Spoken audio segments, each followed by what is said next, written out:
lo más seguro es que quieras entender cómo podés construir un patrimonio de $1 millón ganando un sueldo muy bajo. Y quiero decirte una cosa, y es que muchas veces queremos caminos rápidos, volvernos ricos de un día para otro, y el mundo está lleno de personas que literalmente estafan a muchas personas por ese sueño de lograr automáticamente pasar de la pobreza a la riqueza de la forma más rápida posible. Y esto se debe a muchos factores, básicamente porque vivimos en una generación donde literalmente el simple hecho de tener algún entretenimiento de la forma más rápida posible existe. ¿Querés entretenimiento rápido? Abrís el teléfono y tenés TikTok, tenés Instagram, tenés YouTube. ¿Querés literalmente autocomplacerte rápido? Simplemente abrís una página, o la página amarilla, o la página naranja, para no andar literalmente comentando ese tipo de cosas por acá. ¿Querés, no sé? Hay gente que quiere empezar a venderte fórmulas de cómo hacerte trading o hacer trading de la forma más rápida posible y a volverte millonario con simplemente $200. Y la realidad es que, déjame decirte, no existe un secreto para volverte millonario en menos de 3 meses. Y con esto quiero darte un tip rápido, y es que si te digo que literalmente el 30% de los multimillonarios, de los 1000 millonarios que existen en el mundo, literalmente no tienen un título universitario. Y con esto no quiero decirte que no contengas o no estudies una carrera universitaria ni nada por el estilo, ni tampoco quiero ser de esos gurús que dicen que ir a la universidad es literalmente una pérdida de tiempo. No vas a escuchar eso en mi canal. Pero lo que sí quiero decirte es que tampoco debes frustrarte. El simple hecho de que no tengas un título universitario no significa que vas a ser un fracasado en la vida. Lo que sí quiero enseñarte es que con todos estos años que he tenido estudiando sobre finanzas personales, sobre un poco sobre el mercado bursátil, estudié economía literalmente, y eso me da un poco de conocimiento. No soy un erudito en el tema ni un experto en el tema, pero sí en la experiencia de ir construyendo poco a poco un patrimonio que se acerca al $1 millón. Es algo de lo que yo estuve estudiando durante muchísimos años, porque es un objetivo que tengo a largo plazo, y que obviamente el simple hecho de crear este canal de YouTube también me acerque a cómo enseñarle a ustedes y cómo aprender yo a hacerlo de manera más rápida y más eficiente cada vez que pasan los días. Así que si no me conoces, sí, soy Sergio López, soy economista, programador, creador de contenido en mis tiempos libres, básicamente creando una marca personal para que podamos ayudarnos mutuamente a poder crecer como profesionales y crecer como personas. Y te voy a compartir literalmente 5 tips para poder hacer crecer tu patrimonio, tanto en el cortísimo plazo como en el largo plazo. Todo va a depender también de tus ingresos, y que tus ingresos tampoco sean un tope para que tú puedas ir desarrollándote literalmente a largo plazo de cómo poder construir ese patrimonio, el $1 millón que todos estamos buscando. Porque si llegaste a este canal es porque estás pensando en cómo puedo aumentar mis ingresos, cómo puedo mejorar mis finanzas, cómo puedo ir acumulando riqueza a medida que pasa el tiempo. Y quiero que entiendas una cosa antes que comencemos con los tips, y es que puedas entender de una vez por todas que el dinero es una herramienta y no es tu Dios. No es esa cosa que deberías tenerle miedo para poder realizar tus actividades o poder realizar todas las cosas que tienes en mente, porque muchas veces nosotros pensamos que tenemos que estar pensando en formas o atajos para llegar a literalmente no tener preocupaciones de manera financiera. Y déjame decirte que yo tuve un profesor una vez en la universidad que siempre nos decía algo como: el camino fácil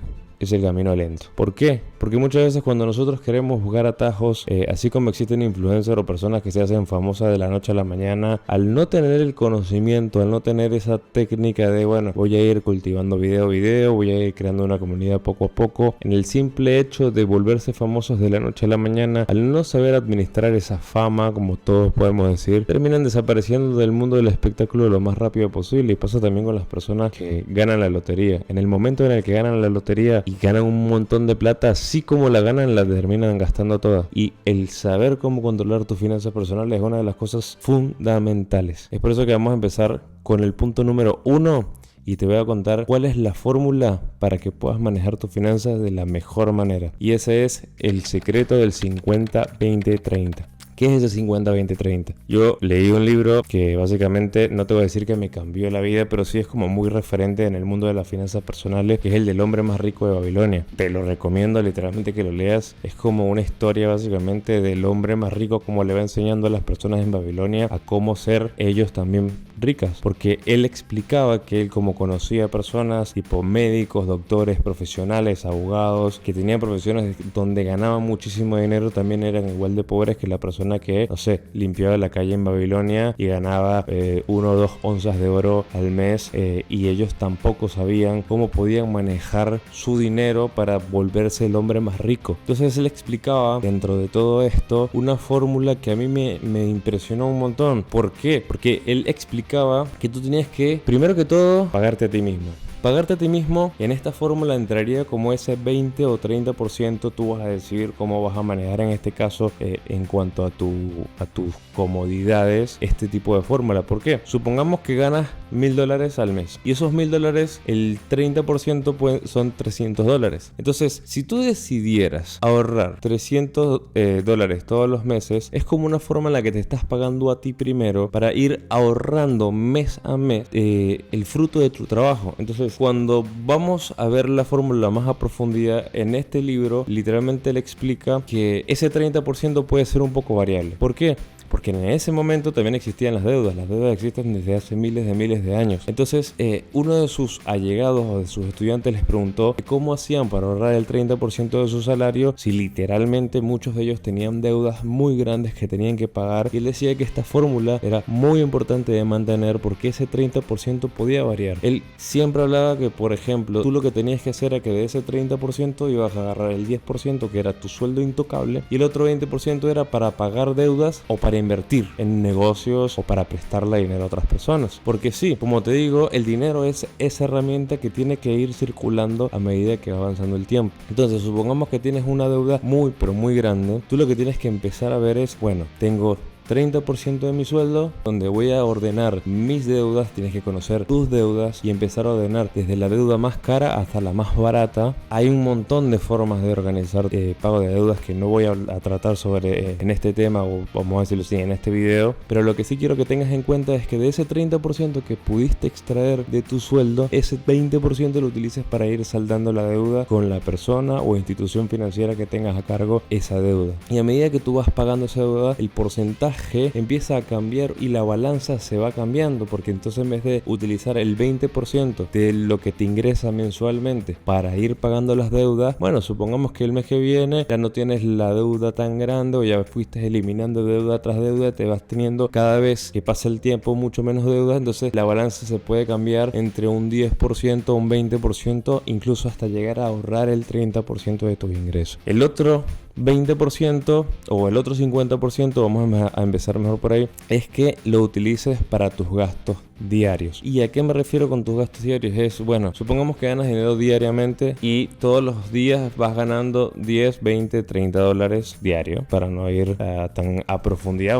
Vamos a redondarlo a 100 para que sea un poco más fácil el entender este paso. Bueno, tú vas a decir, vas a agarrar 30 dólares para guardarlo en el pote de ahorro, como habíamos dicho, también para ir pagando deudas, y el otro 50 lo vas a guardar para lo que sería el alquiler, el comprar comida, pagar los servicios, pagar la luz, el agua, el gas, los servicios diarios, o sea, esos gastos fijos en el que no puedes renunciar, porque si renuncias a eso, bueno, no sé, el hecho de que no pagues el alquiler o que no pagues la hipoteca de tu casa va a hacer que literalmente duermas en la calle, o que no tengas el dinero guardado o apartado para poder vivir y comer, tener tu desayuno, tu almuerzo y tu cena, pues también va a ser un poco más complicado. Y cuando te digo que te apartes ese 50%, es que hay muchas personas que literalmente quieren vivir por encima de sus necesidades y terminan alquilando o comprando una casa solamente para aparentar con el resto de las demás personas que están ganando un montón de dinero y terminan utilizando más de ese 50%. Hay un estudio en los Estados Unidos que indica que más o menos que el 80% de las familias estadounidenses gastan aproximadamente entre un 70 y un 75% de sus sueldos, o sea, de sus ingresos mensuales, en vivir en casas en las que no se pueden permitir vivir porque están gastando un 70% de sus ingresos. Y es por eso que empiezan a sobreendeudarse de sobremanera. Y quiero que entiendas una cosa, que es que no importa lo que la gente piensa de ti, porque déjame decirte decirte, no eres el centro del mundo. Lo importante es que tú puedas ir construyendo este patrimonio mes a mes, y eso lo vas a hacer pudiendo recortar primero tus gastos para que más adelante puedas empezar a generar ingresos con tus inversiones. Y por último, obviamente ese 20% utilizarlo para poder vivir, porque no seamos, digamos, malos con nosotros mismos. Parte de vivir en esta vida es que ese tiempo que utilizamos para generar ingresos también son para disfrutarlo. Entonces esos $200 del sueldo de $1000 que tenés, o si ganas más o menos, ese porcentaje tiene que ser innegociable. Porque cuando tú empiezas a ver tus ingresos como porcentajes de gastos que puedes hacer, las cosas cambian completamente. Porque sabes que tienes un pote para las cosas de la casa, un pote para los ahorros y los ingresos, y los ahorros y las pagos de deuda, y un pote como para que te puedas dar un gusto. Entonces, no importa si ganas $10,000 y usas ese 20% para poder salir, déjame decirte una cosa, o sea, si ganas $10,000 y usas $2,000 para hacer cualquier cosa durante el mes, es un montón de dinero. O sea, $2,000 puedes salir a comer al mejor restaurante de la ciudad, puedes ir a salir, no sé, el fin de semana o cualquier fin de semana irte de viaje a otro sitio con esos $2,000. O sea, pero si ganas 1,000, bueno, ya las posibilidades cambian, porque con $1,000 ese 20% pasaría a ser $200, y capaz tus posibilidades de salida pasan a ser, bueno, un fin de semana te vas a ir no sé, ir a ver una película en el cine, o puedes ir a comer unas hamburguesas con tu pareja o con tus amigos. Capaz esas cosas empiezan a ser un poco más distintas. Y con esto quiero ir al segundo punto, que es básicamente que entiendas que el ahorro es igual a la inversión. Porque ¿qué es el ahorro? Nosotros en economía vemos el ahorro como gasto a futuro, porque al menos que te vayas a morir con el dinero metido en el banco, déjame decirte que estás perdiendo completamente el tiempo. Porque como te dije, el ahorro o el dinero es una herramienta, y si empiezas a ver el dinero como la herramienta, cada vez que vas acumulando dinero o cada vez que vas acumulando ahorro, eso lo tienes que traducir en cualquier momento en inversión. Y ahí lo voy a dejar para un punto más adelante. Es que quiero que entiendas que inversión no necesariamente tiene que ser, no sé, agarrar y ahorrar lo suficiente para montarte un negocio, porque seamos sinceros, muchas veces las personas no están hechas para, o no piensan o no creen que son buenas para hacer negocio. Pero lo que sí te puedo dar a entender es que hay un montón de formas de invertir. Yo te recomendaría 100% de que si tienes una idea que la puedes explotar y la puedes vender como servicio a las personas, hazlo. Sos bueno en el marketing, sos bueno creando contenido, sos bueno, no sé, haciendo hamburguesas o haciendo cookies o tostando café.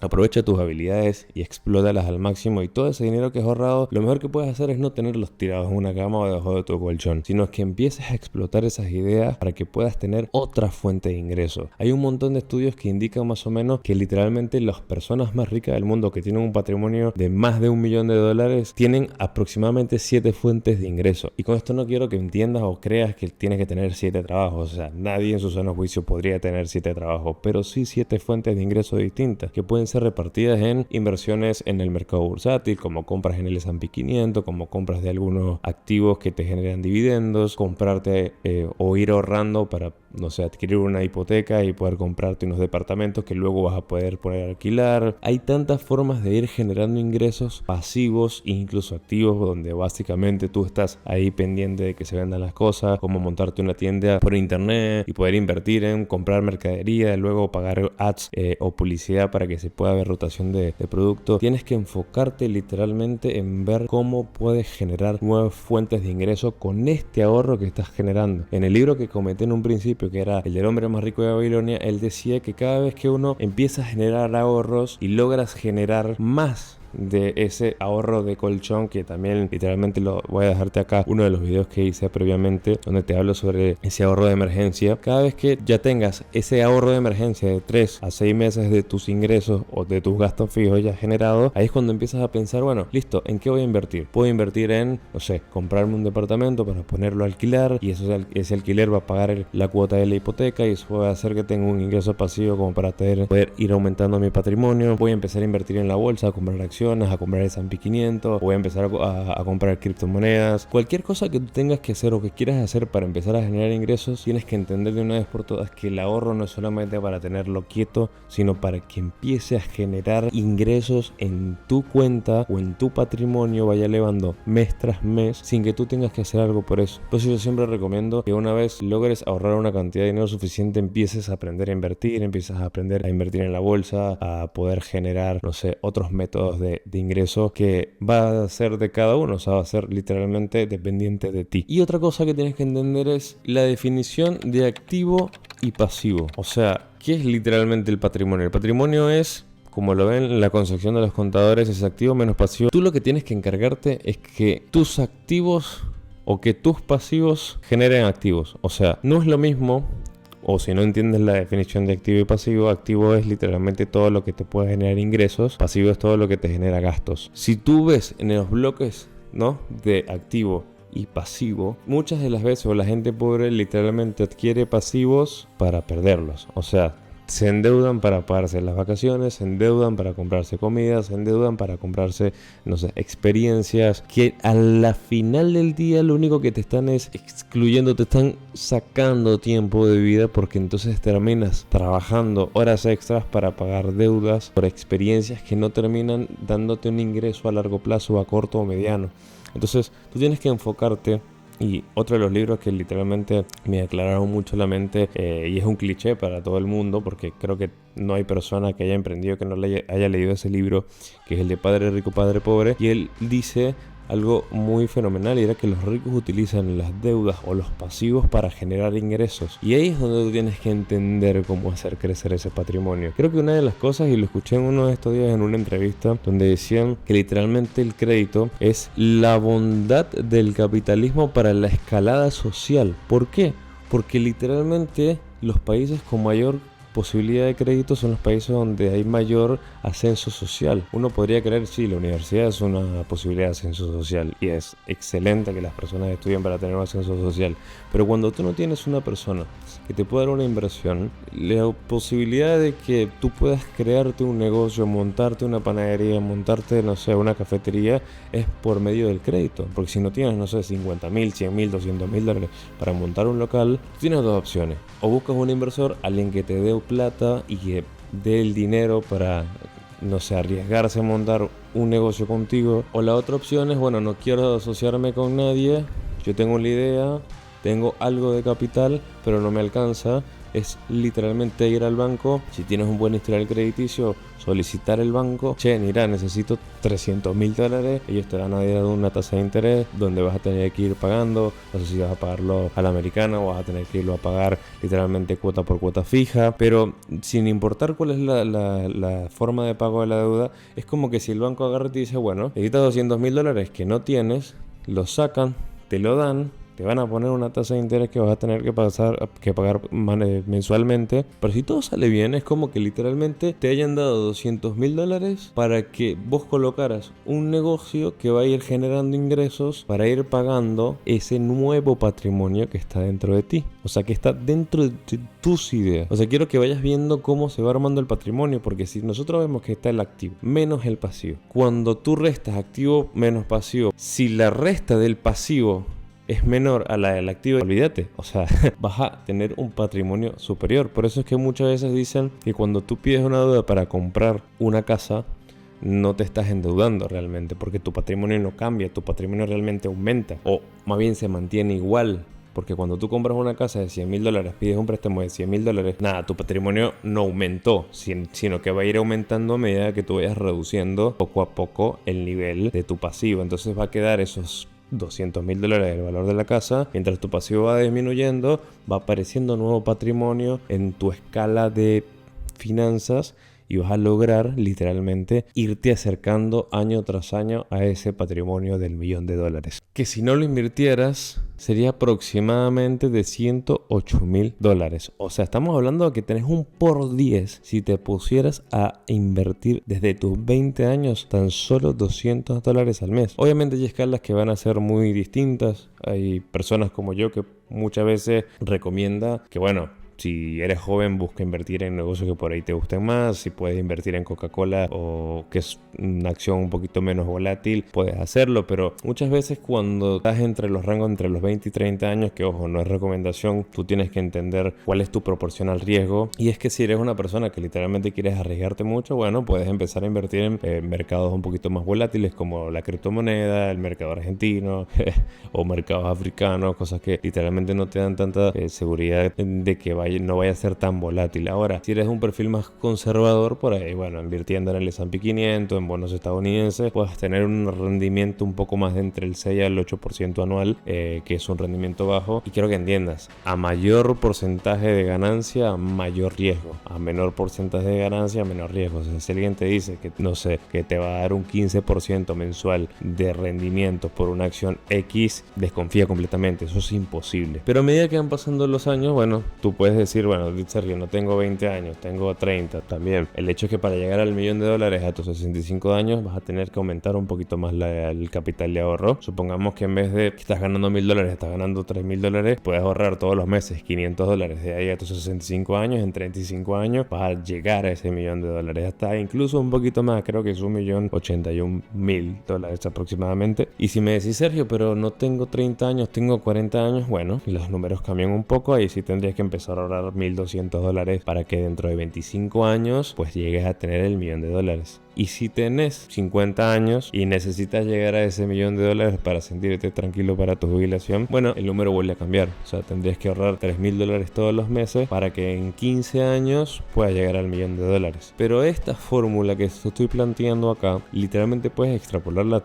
tu vida. Supongamos que tienes 20 años y tenés la bendición de ganar $10.000 al mes porque la pegaste trabajando como youtuber y te fue exitosamente bien en YouTube y estás generando más de $10.000 al mes. Bueno, agarra $3.000 y guárdala todos los meses en un fondo común de inversión o en alguna cartera que puedas ir invirtiendo mes a mes en el S&P 500 o en cualquier activo que a ti te guste o te gustaría ir invirtiendo, y de aquí a 15 años, cuando tengas 35, vas a tener el famoso $1.000.000 de patrimonio. Todo esto puede ir jugando para que literalmente puedas tener esa tan anhelada libertad financiera. Y con esto quiero combinar con lo que había comenzado al principio, que era como decirte, el dinero es una herramienta. O sea, tenés que entender de una vez por todas que el dinero no está para que tú agarres y lo guardes en una caja de seguridad y esperando a que eso nunca pierda valor. Tienes que entender que existe la inflación, y la inflación es ese fenómeno monetario donde hace que, como existe un gobierno o existen muchos gobiernos que todo el tiempo están emitiendo dinero para poder financiar sus déficits fiscales, terminas literalmente perdiendo poder de ahorro y capacidad de compra con el dinero que estás guardando. Literalmente entre el año 2000 hasta el año 2025 la inflación estadounidense fue aproximadamente 35%. Voy a dejar los números acá oficiales de la noticia real, pero fue uno de los números que pude más o menos visualizar hace poco. Entonces imagínate, o sea, si lo extrapolamos a una persona, y literalmente tengo una anécdota de un tío donde hace 25 años había ido a los Estados Unidos con $5.000 y le había pasado súper bien. Pasaron 15 días excelentes en Las Vegas, la pasaron muy bien, apostaron, salieron, tomaron, gastaron todo en taxi. Y estoy hablando que 25 años después fueron con los mismos $5.000 y a los 7 días ya tenían que devolverse porque no tenían la misma capacidad. Estamos hablando que en tan solo 25 años mi tío, que nunca fue fanático de guardar su dinero en la bolsa o de invertir en otros negocios o invertir, no sé, en propiedades, pensando que el hecho de que él estaba ahorrando en dólares, eso le iba a proteger para cuando él tuviera 60, 65, 70 años. Literalmente a sus 65 años, 25 años después, él vuelve a ir a Estados Unidos con esa aspiración de que iba a poder disfrutar lo mismo que había disfrutado 25 años atrás, y la realidad lo golpeó porque dijo que no. Básicamente no pudo hacer lo mismo porque el dinero perdió valor. Y literalmente quiero que te los quedes para que reflexiones. Tú tienes que hacer mover tu dinero, moverlo todo el tiempo, no lo mantengas estancado, hacerlo mover, que genere intereses, que genere dividendos. Si tenés un dinero considerable, tienes una muy buena idea para poder ejecutarlo, ejecútalo, agarra ese dinero. Si querés ponerte a totar café y te sobran $8.000 o tenés $8.000 ahorrados, comprarle la tostadora, ponerle a tostar, venderle a tus amigos, venderle a tus familiares. Ve viendo cómo vas creando valor a la sociedad con esta herramienta llamada dinero. Es por eso que si llegaste hasta acá, te pido por favor, si te gustó el contenido, que lo compartas a 3 amigos que sepas que les puede ayudar a ellos a poder ir generando riquezas. Y pues obviamente suscríbete, dale like, deja algún comentario por si quieres saber algún tip extra o si te interesaría saber cómo podrías, no sé, salir de deudas o ese tipo de cosas. Yo estaré aquí para escucharte, para crear contenido. Muchísimas gracias y nos vemos en el próximo episodio. Chau, chau.